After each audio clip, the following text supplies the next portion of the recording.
Welcome back, Benny. Roll call, please. Counselor Corley. Counselor Trask. Yes. Counselor Sanchez. Yes. Pro Tem Muller. Yes. Counselor Richards. Counselor Thorstad. Mayor Coleman. Present. So council knows both Counselor Richards and Counselor Thorstad contact me in advance to let me know that they would be unable to attend. One, because they are on vacation. The other has an interview. So I would entertain a motion. So moved. Second. I have a motion and a second to excuse their absences. Vote, please. Counselor Trask. Yes. Counselor Sanchez. Yes. Counselor Corley. Yes. Pro Tem Muller. Yes. Mayor Coleman. Yes, we have 5 ayes and no nays to excuse their absences. Moving on to the consent agenda. So moved. Second. I have a motion and a second to approve the consent agenda. Vote, please. Counselor Sanchez. Yes. Counselor Trask. Yes. Pro Tem Muller. Yes. Counselor Corley. Yes. Mayor Coleman. Yes, we have 5 ayes and no nays and 2 absents to approve the meeting or consent agenda. Before we move on, I would just like to have a moment of silence for those that lost their lives in Hawaii.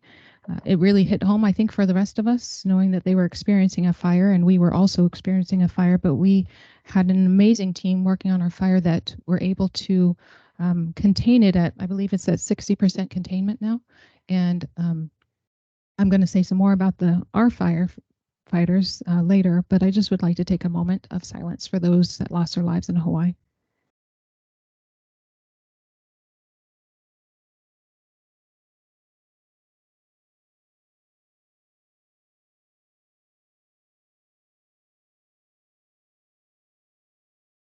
Thank you. Now moving on to recognition of visitors and hearing of petitions. Does anybody would like to come forward? No? Madam Mayor, there Mhm. was, with a little bit of a transition, we actually do have Ryan Voigt here, who is the executive director of the COG. I would like to invite him to come and speak, if that would be all right with the council. Yes, please. Come on up, Ryan, and give your name and address when you get up here, please. Way in the front. We'd like to see the whites of your eyes. Thank you so much, Mayor and council members. My name is Ryan Vogt. I am the executive director for the Oregon Cascades West Council of Governments. It's a thrill to be here before you again today, and thank you for flexing a little bit of time for me. I'm certainly willing to come back. It looks like you weren't planning for me today, and so I'm happy to come back at any other time as well. But I wanted to take just a couple of moments to talk a little bit about Council of Governments. We provided some information, but it maybe did not. Did it make it? It did not make it to the Did not make it. Okay.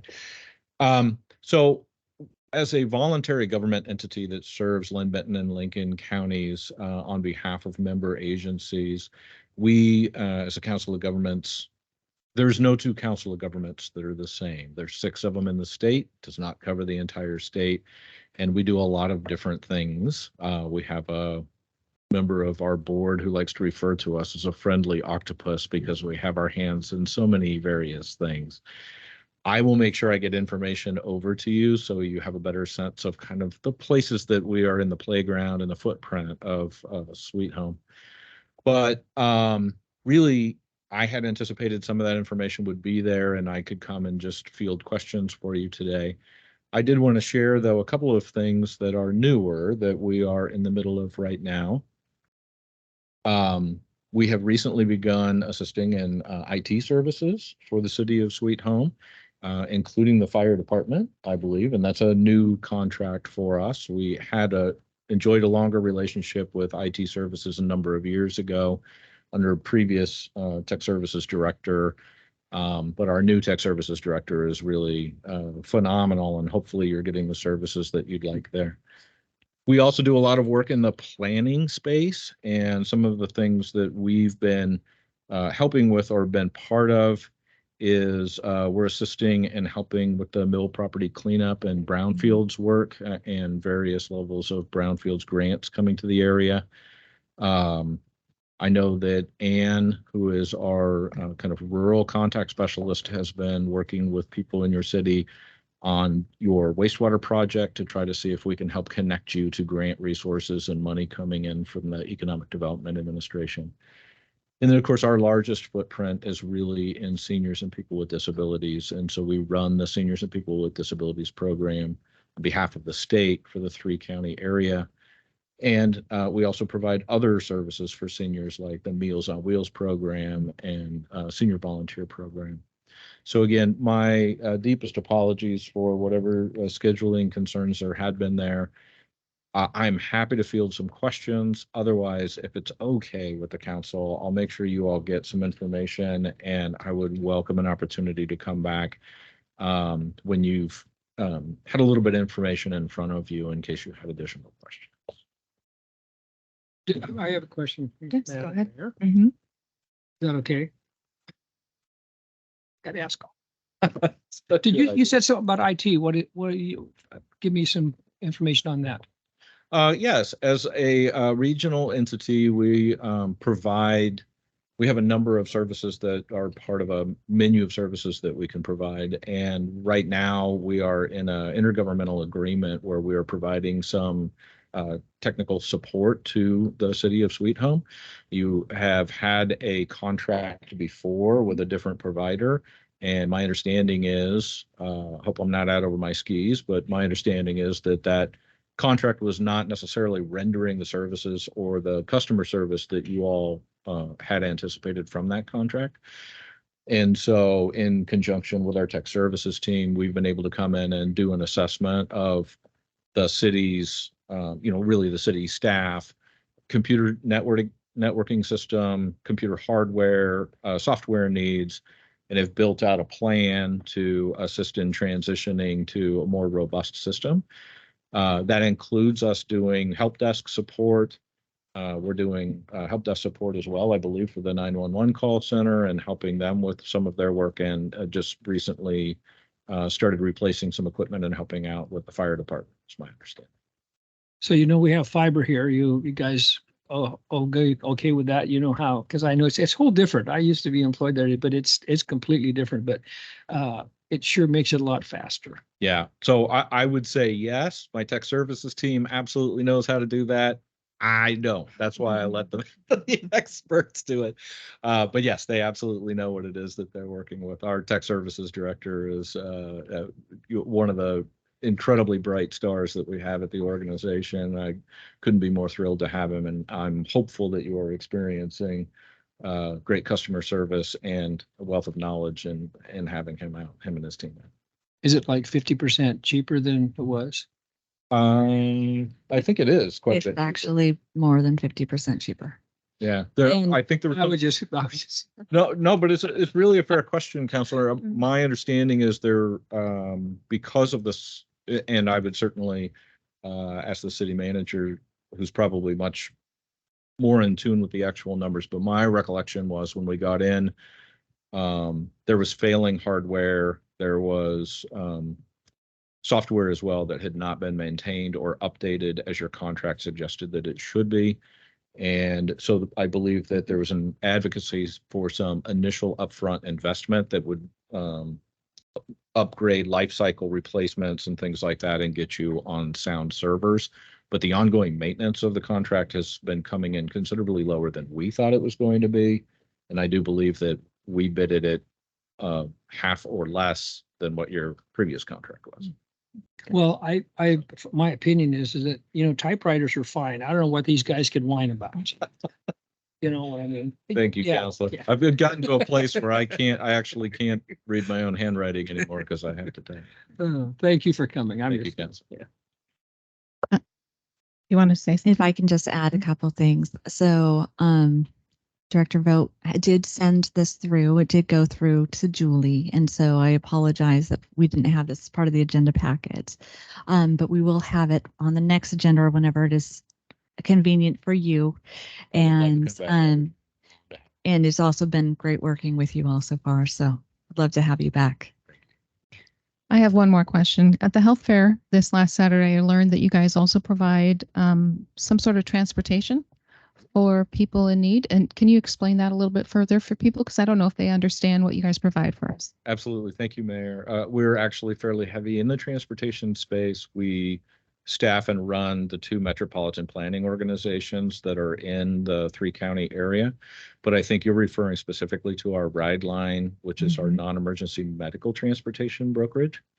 And basically, to sum it up, it's for people who are on Medicaid or the Oregon Health Plan who have a need to get from their house to the doctor's office or to the pharmacy, and they do not have a ride.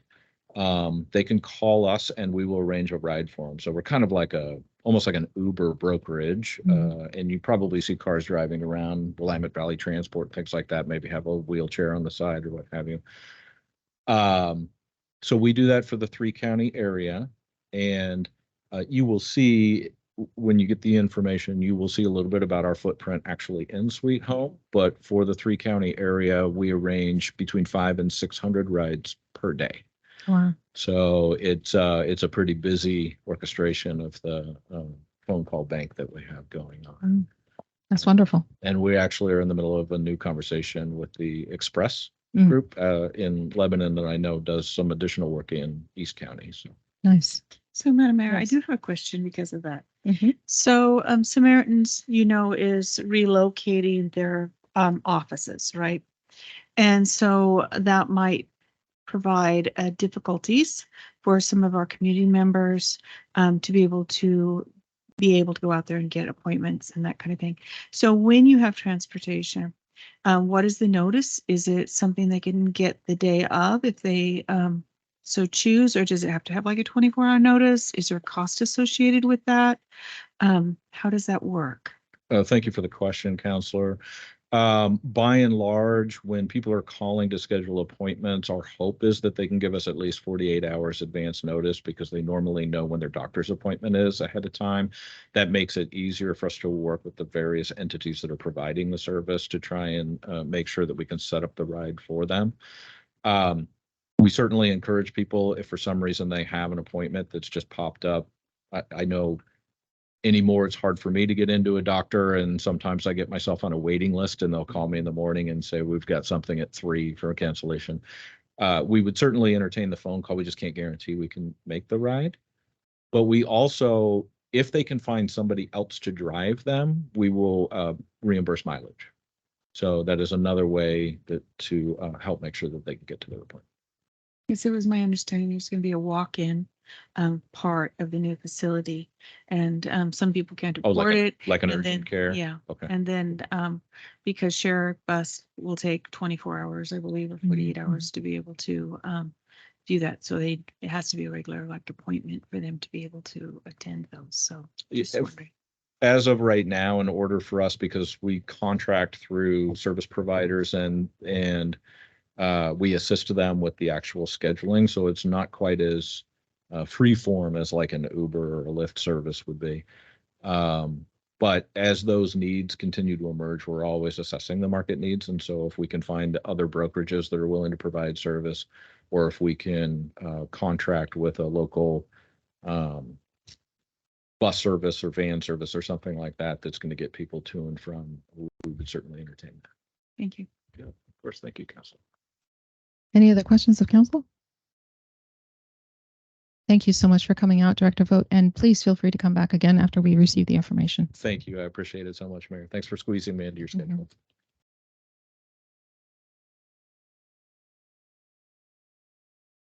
Okay, moving on to new business for discussion only, water master plan.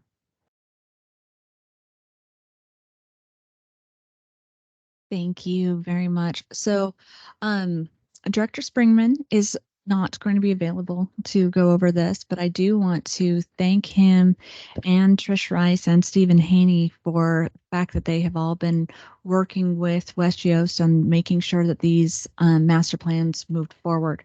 They are going to be very important, I think, in both determining rates, looking at our CIP, and really keeping our infrastructure sound and solid. as our city continues to progress. So I just want to thank all three of them, and I'm actually going to turn it over to Preston to actually walk us through this particular master plan. You all should have copies of it, but feel free to ask questions as well. Thank you. Okay, so can you hear me? Yes. And can you see my screen? Yes. Okay, that is a success for the evening. Let's see how fast we go here. Okay, so we've been working on this water master plan for, gosh, Trish, year and a half, it seems like. There's been a lot of back and forth, a lot of modeling, a lot of checking pipe diameters and building GIS data sets. And I think we came up with a really good plan that addresses a lot of the system deficiencies or things that we think need to be addressed in the system that your citizens see out in the field. So I like the plan we come up with, and I'm looking forward to this presentation tonight. Now, if I can figure out this. Okay, so just at a high level, talking about what we're looking for when we develop a water master plan, or really any master plan, we're looking for capacity and performance improvement needs throughout the system. So that's based on current demands. We look at things like average flows to homeowners, pressures at houses. We look at fire flows, which is at the forefront in our minds right now. And then we look at storage and other elements of the system to get through things like when you have power outages. So basically any scenario where you would need water, small amounts of water, large amounts of water, we try to identify and then plan. I'm not going to go into too many of the details. I'm going to talk more at a high level tonight. I've only got 5 or 6 slides, but in general, when we look at the city system, what you see is a water system it's kind of long and skinny. That follows the highway.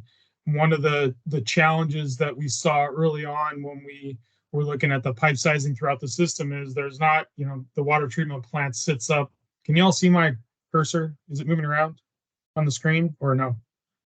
No, Like we right can't there? see your cursor. At the water plant, Trish? No? No. Hard no? All right. Well, the water's produced at the water treatment plant, which is on the east end of town, up near the intake at Foster Reservoir. And then we have to move water all the way across town to the west up to like the Strawberry Hill area. And there's not a really good kind of transmission main or a pathway to move that water quickly. So it kind of just flows through the system down to where it eventually gets there. And that's pretty inefficient and also creates issues with fire flows that we found as we did the modeling. So one of the major improvements that we identified was knowing that it would be difficult to just go in and upsize a new transmission main down the highway. We identified an alternate pathway, which is kind of identified on the bottom of that screen, that kind of pushes water to the west side of town a little bit faster and maybe a little more efficiently than what it does right now. We've recommended all of the red or new larger transmission mains to improve fire flows. We've recommended 2 new pressure zones, one up at the east end near Foster Reservoir, and the other kind of in the middle of town. That's the green area the red area that's kind of right in the middle. That's kind of a lower main pressure zone on the north side of the highway. Those all require dedicated improvements and certain things to isolate pressures. So I've identified those improvements in the plan. We also like to have a bucket for O&M staff to do miscellaneous projects. We've recommended that at about $100,000 a year. And then we have broken the capital improvement program into 2, basically a 5-year CIP and then a 20-year CIP.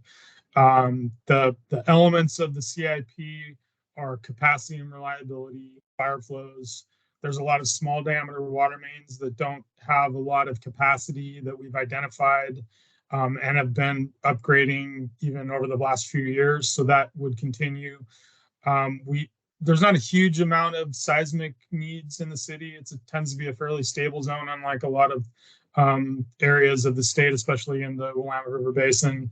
And then there's some work at the water treatment plant that we've recommended. In the 5-year CIP, there are locations in the city that have under 40 PSI, which is kind of the minimum number we would like to see for pressure to a house. The absolute minimum is 20. We did find some areas when we were doing our modeling where under a fire flow scenario that the pressure would drop below that 20 PSI threshold. That's really the bare minimum. There are quite a few locations that we have more than 2,000 gallons a minute of deficiency in terms of flow under fire flow scenarios. So we've recommended those be addressed. And then there are some condition assessment improvements and some storage improvements at the water treatment plant that will assist with some of the challenges that we've seen in the system. When the water plant goes through a backwash cycle, it causes a swift drop in pressures throughout the system. And we've seen that impact some of the pressures throughout the system, especially on the high end up near the treatment plant. The total CIP, it's a big number. Envision this is spread out over 20 years, but the total CIP is $58 million. The increased annual O&M associated with that is about $90,000 a year, we estimate. The breakout of the 5-year CIP is $10 million. In that 5-year CIP, 1.8, approximately $2 million of it, or 20%, is at the water treatment plant. The fire flow improvements, which are mostly upsizing pipelines throughout the system, are 2.6 million. And then just the capacity and reliability improvements that we've identified, which is just replacing lines and moving more lines, or increasing some of the transmission mains and that kind of pipeline to get flows from east to west side that I talked about. That's all kind of built into the 5-year CIP. And then the one big bucket that we pick up after the 5-year CIP is to go back and start picking up some of those small diameter water mains again, which is the green on the right side for the 20-year CIP. I think, and just a small amount of seismic improvements, and I believe those are at the water treatment plant. And that is my presentation, short and sweet. There's a lot in the report. I'm happy to answer any questions that you have. And if I can't answer, I'll certainly find someone who can. Any questions from counselors?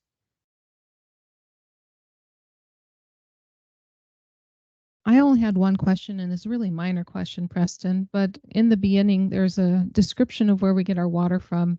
And I just would love a clarification. It said surface water from the South Santiam River. And just want to clarify, are we grabbing water from the surface of the South Santiam, or is it after it's been collected within the Foster River Reservoir? Fair question. Maybe, sorry, Trish. We take it out of the reservoir directly, yes, but it is considered a surface water source. Yes. Okay. Thank you so much. Just would like that clarification. Appreciate it. Yeah, the one thing, Trish, maybe we should check the wording on that, but usually the difference is just groundwater versus surface water. So whether it would be impounded or not, the way we look at it wouldn't change whether it's surface water or not, but I'll make a note to check that. Thank you. I just know that sometimes when people see surface water, they get concerned because of what happened in Salem a few years back. So, but that was my only question. I think it's a really thorough report. I appreciate the master plan and the anticipation of what needs to be repaired to be prepared for the future. Any other questions from counselors? Yes, Madam Mayor, if I could just add one additional point there too, and I want to thank West Yost and Preston for that presentation. This is the recommendation and this is their draft. And so then after that, it'll get finalized and we'll bring it back to council.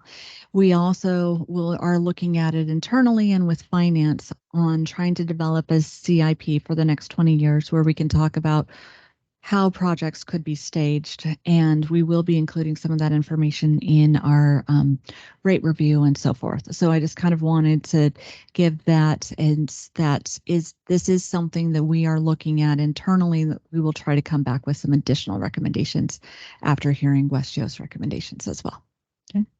So do we anticipate seeing those recommendations at the next council meeting where we will review it, or will we be anticipating voting on that next council meeting? So we would like, we're still working through this, so I am not 100% sure. I would like to come back for a vote sometime in September.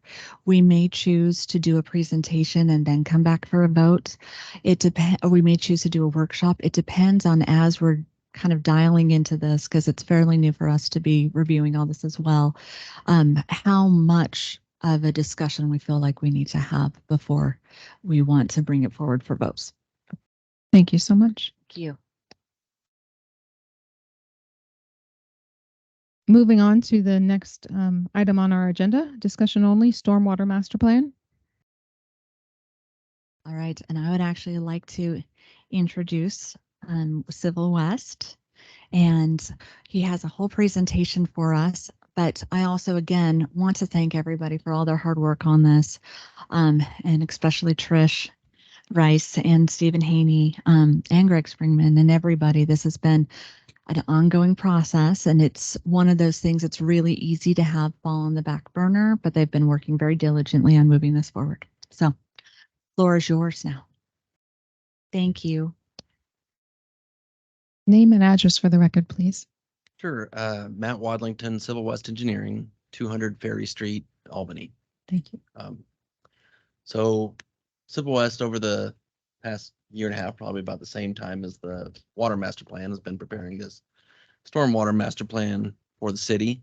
The purpose of the Stormwater Master Plan is to identify growth areas and the implications of those growth areas associated with stormwater. So according to the Portland State University, the population of Sweet Home is likely to be close to 12,000 people by the year 2043, which is what we determined was the 20-year planning period for this project. The existing system consists of about 30 miles of pipe and culverts, over 1,000 catch basins, and about 50 miles of open channels in the city. Significant creeks are the South Santiam River, Ames Creek, and Wiley Creek. What we did was, through a couple different methods, collected information. We held a couple open houses where we collected info from citizens who can let us know where they saw stormwater issues, what they saw. We also had a survey that was on the city's website for a while. We took all that data, met with the city staff to kind of review what the citizens brought, and also what city staff knew of as issues in the system. Then we modeled the existing conditions of the city, looked at what the water, the quantity of the water that's expected to get to any one point. We modeled the system, the pipes, the channels, to see what the capacity of those pipes and channels was, and then kind of compared those two to determine what's under capacity. What we came up with was a collection of projects. Priority 1 projects are things that are under capacity right now that should be dealt with in the near term. Some of these are major issues that create a lot of flooding. Some of these are issues that the pipe's under capacity by 10%. So it's just everything that's under capacity right now is in the priority 1. Priority 2 are projects that are likely to become necessary as development occurs within the planning period. So within, between now and 2043. So, and then priority 3 are projects that are likely to happen dependent on development and where that development occurs. So what we did was model the entire, we looked at the zoning for the entire town and looked at what the maximum build out could be of the entire town in every single basin. And so a lot of those priority 3 are based on development that may not ever happen, but without us knowing where development's going to happen, we put those in that priority 3. So priority 1 adds up to just a little over $5 million in capital improvements. That's quite a bit less than your water system. But these are items, like I said, that are currently under capacity. Here's a map with the orange lines showing areas that are currently under capacity. Priority 2 recommendations are almost $8 million, and these are ones that, like I said, based on anticipated growth within the 20-year period are likely to happen, but again, depending on growth, they may not be necessary. These are those areas in a map showing where that's likely to happen. And then priority 3, these are ones that like I said, are a shot in the dark, but dependent on the build out, the full build out of the city, given the zoning and the current city boundaries, may be necessary depending on where that development happens and how the development happens. I'll get to that in a second. Here's the priority 3 map showing those projects. So detention requirements, one of the things when any new development happens, specifically a development that's over 4 acres, we would recommend that development use detention to mitigate the stormwater quantity leaving the site. So that's going to mitigate storm flows on its own as a matter of development. What we modeled was without any detention. So if development happens 1 house at a time and it doesn't meet that 4-acre threshold, then you're going to see more water in the stormwater system. So ideally, with larger developments, they're going to take care of it on their own. It's going to lessen those downstream requirements.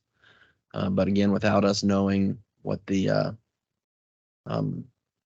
development direction is going to be, we just made the conservative assumption that everything's going to increase flow.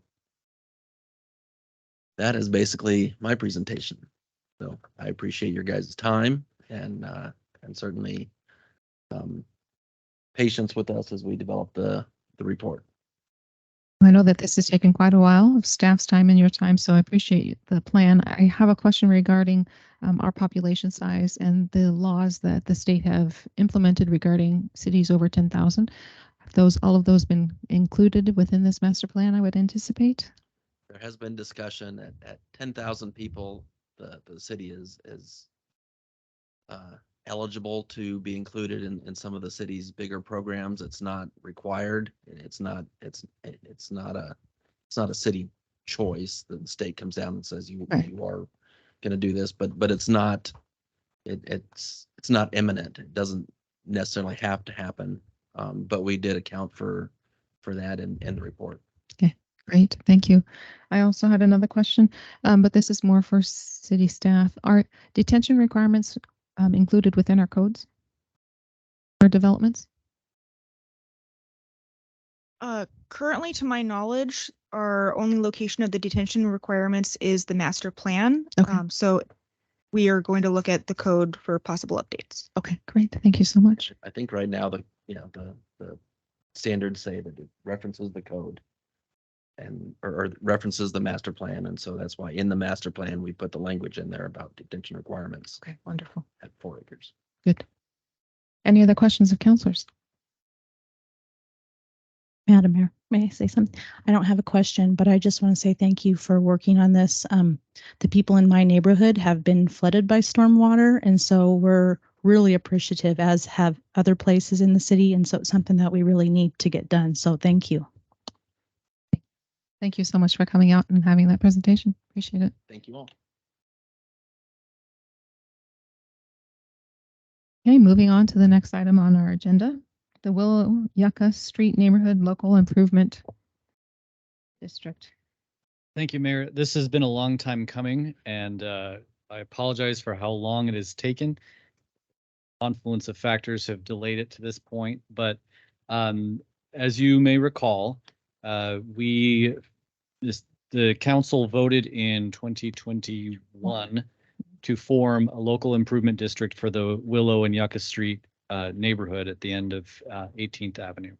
And that project will bring water service to all of the homes in that area. We'll also construct a complete street and sidewalks, and will include stormwater improvements, which, as we've just been discussing, is vital. It is an expensive project. The city has committed to putting in about $300,000 into the project, with the remainder to be assessed on the properties based on property size and frontage on the streets. The financing package that we have arranged with the Infrastructure Finance Authority and Business Oregon is through their Special Public Works Fund, and all of the materials are included in the packet. This requires a resolution passed by the council and authorization for the mayor and the city manager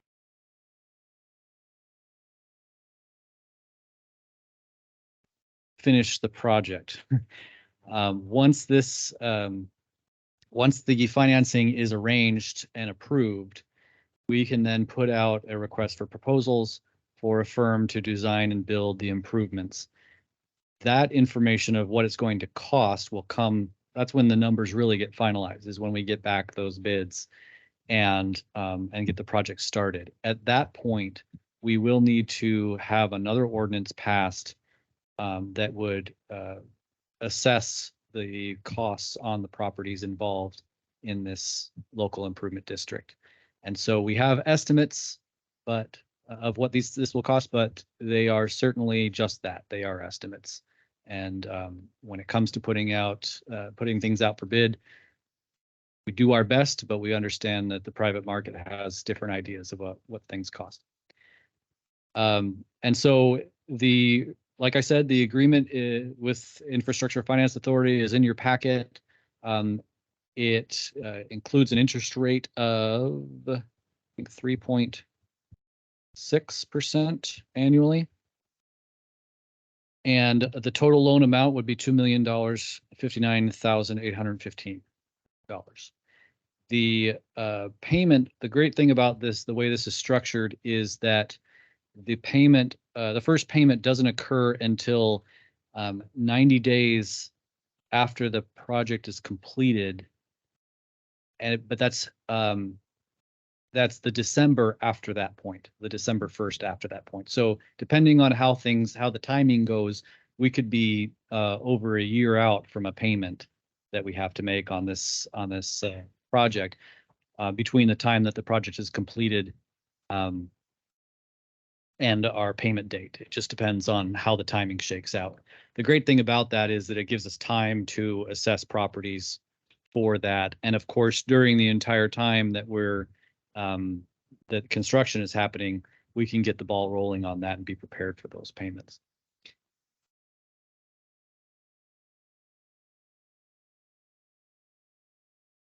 $3.68. Yeah. So are there any questions that you have? Any questions for counselors?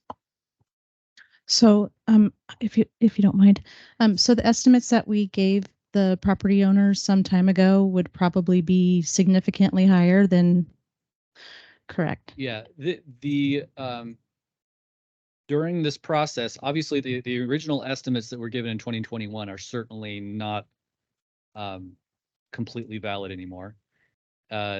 Since that time and in this financing process, we did update those estimates for the purposes of financing, but we did not update everything for the purposes of assessment on the properties. And so that will happen when we get the full bids and pass that ordinance that I talked about. But there will be public meetings associated with that and outreach to the neighborhood to explain all the costs. I'm just a little concerned about the cost of construction exploding on this project, so. As am I. It's yes. Madam Mayor, the thing that I looked at some of those costs that people are gonna have to pay down there is around $9,000. And I'd be willing to bet that a lot of those folks are not gonna be able to pay that for 100 years. We got into, and you know, Robert, you know more about that on 29th Avenue when we got some property that blah, blah, blah, and it took forever to get that back. I seemed like, so bottom line is we're going to be putting out all that money for the most part to get that completed, and maybe not the first step, but somebody's going to pay for it. It's not going to be a lot of those folks. Yes. But they need it. That's not the question Yes. at all. It is needed. Not only is it needed, but it will also invest in the properties and add value to those properties. And so the value will be in the ground. The value will be there. Yes. Certainly, it's not an easy thing to pay off that amount. However, there will be financing over a long period of time. Typically, LIDs are done over a 10-year period. Mhm. In addition, there are measures that we can take with, you know, in the cases of willful non-payment, certainly things can go as a lien on the property and the city can recoup its costs that way. When it comes to older folks that are not able to afford it, but perhaps their estate can, certainly there are ways to just simply defer payment until the estate handles someone's affairs and the property is sold or something like that. And that's when the bulk of the payment would happen for those specific properties. So there are various methods that can make it easier for different, depending on a property owner's situation. And we certainly want to have that conversation with any homeowners to discuss how this would affect them. What are the best plans to make for how to assess the properties and pay them off. Madam Mayor, one of my big concerns is we're going to be spending a lot of money in the next year or two. It's going to be a lot of money. So it might be a little difficult for us to get through, but I've been assured that the city manager's got that under control. Yeah. I think it's, That was just a fail. I was. How's that school bus going? I think it's a very large project, but as we all know, the gravel roads and the flooding that happens down there, and also the lack of fire hydrants, it's really important to have this work done just for the safety of those people in that area of our community. So And I'm sure we'll have a big gulp when we get to the actual figures, but Madam Mayor, one more thing that I would add is that the past two falls, we have been fielding a number of phone calls from the residents who know that this project is coming and are out of water.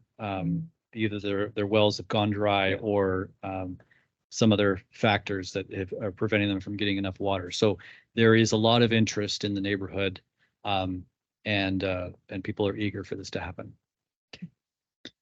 well, I also want to reiterate what Councilor Sanchez said. I appreciate the time that you've spent on this. It's a long time coming. Actually, the 3 items on our agenda tonight all have spent a lot of time on getting these here, and it's a long time coming. So we appreciate all the efforts that have gone into this. Councilors, any other questions or comments? I just said it's really about water to that area and fire suppression. That we are constantly reminded in the news of how serious this is, and these people need the tools necessary. They're part of our city, and as painful as this is, it's only going to cost more the longer out it goes. Yeah. Thank you. I'd like to add a little bit onto that fire situation. We had a fire down there here recently, and if we'd had hydrants down there, it would have made things a little bit more easier. But I don't think people really realized how close that came to having some serious problems with the fire we had. So those fire hydrants alone, is something I'm looking forward to, because it should have really helped. Madam Mayor, I'm going to back up on the Greg, Councilor Lawler. And we burned a bunch down in that whole area there, 2 or 3 of them. And when you need water, you have to put a hose about that big around from that last hydrant to even get close. And you're talking 600 feet or longer. And it's horrible to try to get it done. It's just, and then by the time you get that done, a lot of times it's too late.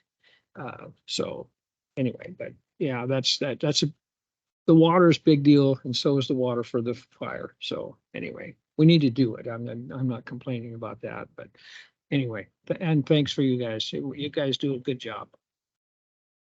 So we are being asked to make a decision or regarding the Special Public Works Fund Development Project and resolution number 22 for 2023. So I will entertain a motion.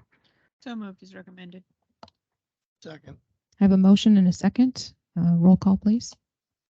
Counselor Gorley, Yes. Counselor Sanchez, Yes. Counselor Trask, Yes.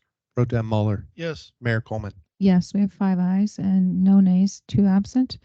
And moving on, reports of committees. Are there any reports from committees? Yes, to approve the And authorize resolution. signing. The Community Health Committee, we just had our health fair. Mhm. I think it was a huge success. There were a lot of participants. The weather was with us. And I'd like to report it was an amazing event. And there was a lot of volunteers and a lot of community engagement, and it was great. Great, thank you so much. Any other reports from committees? Okay. Reports of city officials. City Manager Young. Thank you. And I just have a couple things. One, want to thank everybody for kind of bearing with us while we are short staffed and we have had some technical issues, as I think you all saw tonight, but we are having ongoing interviews and working to fill the vacant positions. We also have had some staff who've had to be absent, so we just appreciate everyone's patience there. I also want to thank everyone who supported us through the Wiley fire. This has been a very big piece for our community, and the type of outreach and support that we received here in Sweet Home was phenomenal. And so we had our Sweet Home Fire District, we had the county, ODF, the Forest Service, both local and national. We had multiple private companies, including CTC and a lot of our forestry milling companies that were really, really out there. And then just the community.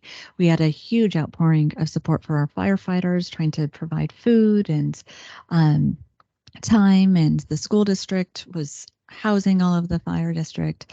And then just all of staff who kind of jumped in as well and were part of our incident command team and so forth when we had our EOC open. So just wanted to thank everybody for all of that. And of course, all of our volunteer firefighters as well. So I also want to thank everyone who's been helping with our Paint the Town project.